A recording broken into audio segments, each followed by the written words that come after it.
Hello, and welcome to the second part of the summary, Dirty Laundry. This is a book about ADHD. Symptom number 7 is avoiding tasks. Roxanne gets work done when she's under a lot of pressure. Avoiding tasks by making something else desirable and doing that task happens to Roxanne all the time. Despite all her ideas, she doesn't come through on things. Being a songwriter has been her most successful job for her brain type so far. Symptom number 8, lack of consistency with objects. Roxanne's attention is like a flashlight that focuses on one thing.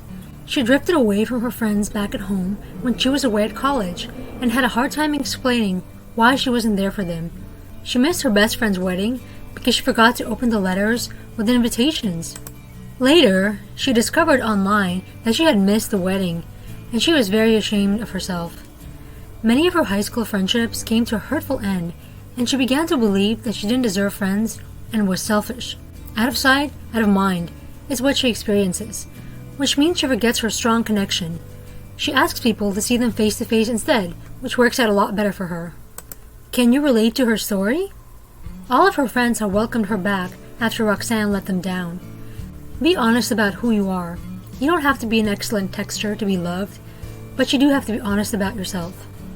Symptom number 9 is the directional dyslexia. Roxanne was embarrassed that she couldn't read a map in hospital to visit her friend who was a pianist and had an accident at a party that almost got his finger amputated, but luckily he turned out okay. She couldn't even find the reception. Roxanne is okay with getting to places she's already familiar with and has been to. Repetition and routine are her favorites. She stopped being ashamed after her diagnosis, but before, she felt dumb and worthless. Here are some tips for getting to a destination. Use visual cues such as colors, landmarks, and pictures.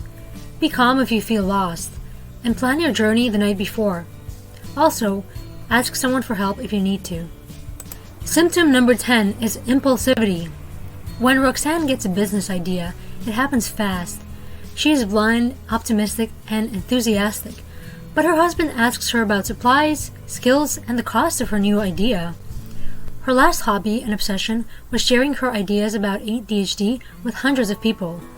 People with ADHD can fail many times over without losing motivation, which I think is a great strength. Here are some tips for you. Try different jobs and businesses if you still need to find your niche. Keep working on the business that's working, even if you have other ideas for a business or creative projects.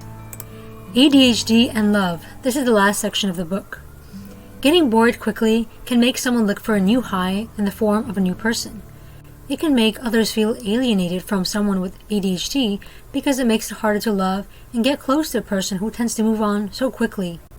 When people allow themselves to be seen, they can begin to lose the parts of themselves that they don't like or are ashamed of. Roxanne finally found Rich after she found herself and got sober. She first got scared that her feelings for him were changing, but this time she decided to stay and examine the discomfort. She stayed in the relationship and it made all the difference in her life. And that's the end of the book. Thank you so much for listening. I hope it has helped you process your own life situation a little bit more. Until next time.